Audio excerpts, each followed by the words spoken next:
En estadística se le llama distribución de frecuencias o tablas de frecuencias a la agrupación de datos en categorías mutuamente excluyentes que indican el número de observaciones en cada categoría. La tabla de frecuencias es una herramienta que permite ordenar los datos de manera que se presenten numéricamente las características de la distribución de un conjunto de datos o muestras. Observemos en el siguiente ejemplo los datos acerca de los colores de las etiquetas que presentan algunos medicamentos veterinarios. Los colores dan un indicativo acerca de la caducidad de dichos insumos. Los datos originales, tomados de un almacén agropecuario y dispuestos en una hoja de Excel, son los siguientes. Nótese que si nos remitimos a la información presentada, resulta difícil indagar acerca de cuáles son las etiquetas menos o más frecuentes, o cuánto suman, por ejemplo, las categorías azul y naranja, entre otras dudas que pueden surgir. Sin embargo, al llevarlos a una tabla de frecuencia, podemos dar una respuesta más acertada a estas y otras posibles inquietudes. Para este ejemplo, se tomará una variable cualitativa.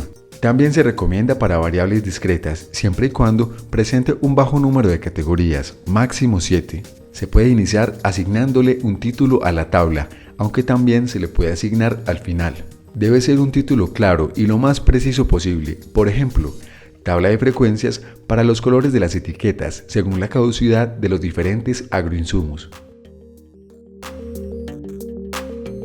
En la primera columna se ordenan de menor a mayor en orden alfabético o arbitrariamente, como en este caso, los diferentes valores o categorías que tiene la variable en el conjunto de datos. En la siguiente columna, es decir, en la segunda, se colocan las frecuencias absolutas. La frecuencia absoluta consiste en contar cuántos elementos se encuentran en cada categoría, por ejemplo, azul 15, naranja 7 y así sucesivamente. Al final de la columna se realiza la sumatoria de las frecuencias absolutas. En la siguiente columna, o sea, la tercera, se ponen las frecuencias absolutas acumuladas. Esta categoría consiste, como su nombre lo indica, en contar cuántos elementos se encuentran en cada categoría más los elementos de las categorías anteriores. Por ejemplo, azul igual a 15, azul más naranja, es decir, azul más 7 igual a 22, y así sucesivamente. La cuarta columna contiene las frecuencias relativas. La frecuencia relativa se construye dividiendo el número de observaciones de cada categoría entre el total. Frecuencia relativa es igual a frecuencia absoluta sobre n.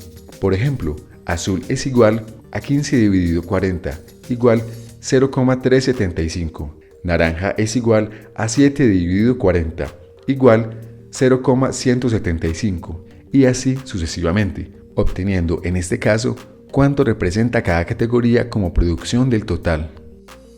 La quinta columna contiene las frecuencias relativas acumuladas.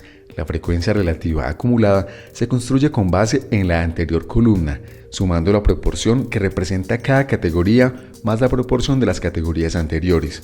Por ejemplo, azul es igual a 0,375, azul más naranja, es decir, 0,375 más 0,175, dará como resultado 0,55 y así sucesivamente. Ante preguntas que pudieron haber surgido en un inicio, surgen las siguientes respuestas. Las azules son las etiquetas más frecuentes. Las amarillas son las etiquetas menos frecuentes. La suma de las categorías azul y naranja en sus frecuencias absolutas es 22. El porcentaje que suma las categorías azul y naranja es 55%. Nótese que en la última pregunta planteada se habla en términos de porcentaje. Opcionalmente se puede incluir dos columnas, sexta y séptima, representando la frecuencia relativa y la frecuencia relativa acumulada en porcentajes, los cuales se obtienen multiplicando cada frecuencia por 100.